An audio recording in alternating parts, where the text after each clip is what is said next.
Türkmenistanyň üstünden tranzit bilen Täjikistana barýan ýük ulaglary Türkmen serhedinden howpsuzlyk sebäpli geçirilmeýär.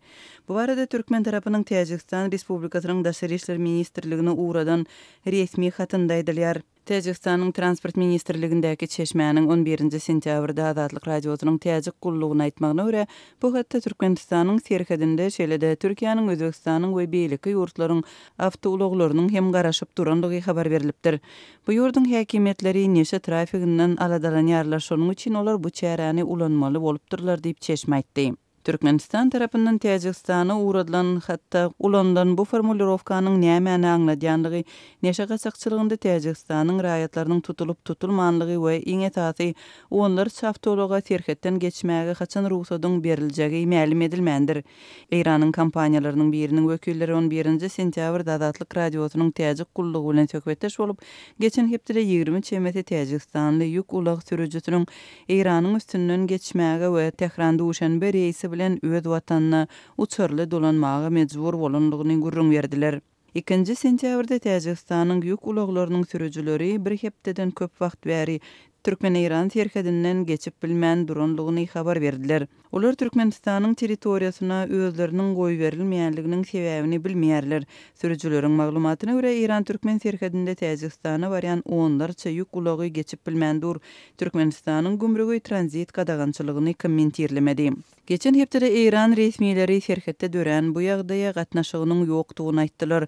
Horasan Rezabi welaýatynyň gümrük resmiýeti Ummet Jahanhaq İranyň Lutfabad serhet geçirgesinde Täjik ulaglarynyň tranzitine päsgel döretmänligini 8-nji sentýabrda Azatlyk radiosynyň habarçysyna aýtdy. Bir hepde mundan öň Türkmenistan Täjikistana barýan ýük ulaglarynyň öz territoriýasyndan tranzitini gadagan etdi. Ulaglar Lutfabad barlyk geçiş punktundan ýygyna dolanmagy we Iranyň demirgazak günbatar serhetlerine gitmäge mejbur boldular diýip İran resmiýeti belledi. Täjikistanyň transport ministrligi ulag sürüjülere Täjikistana aşmak üçin alternativ ýollary ulanmagy maslahat berdi. Iranyň we Azerbaýjanyň serhetleriniň üstünden soň Orsiýetiň, Gazagstanyň we Özbegistanyň üstünden alternativ ýollar bilen Täjikistana aşmagy teklip edipdi. Bu ýol Türkmenistan, Özbegistan, Täjikistan ýolundan ençe uzak bolýar. Türkmenistanyň häkimetleri ýurdun serhetlerinden Täjikistanly awtoulaglary geçirmezliginiň sebäpleri barada köpçülüge düşündürüş bermediler. Bu mesele dogrusunda Türkmenistanyň Daşary işler ministrligi we Döwlet gümrük gullugy resmi kommentariýa bilen çykyş etmedi.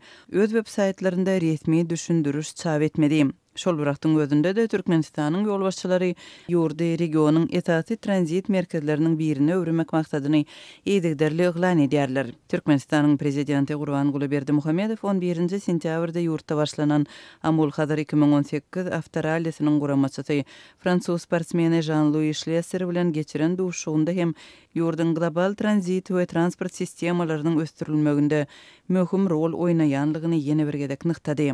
Awtoulaklaryň serhetden geçmeginiň gadagan edilmeginden 2 hepde soň Türkmen tarapy geçip bilmän duran demir ýol wagonlarynyň tranzitine ruhsat berdi.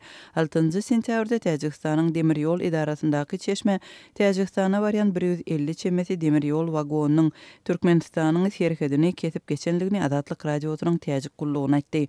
Ol türkmen kärdäşleriniň ýazan hatynda transportyň tranzitindäki problemalaryň ýurdun içerki kynçylyklary bilen baglydygyny ma'lum edenligini belledi.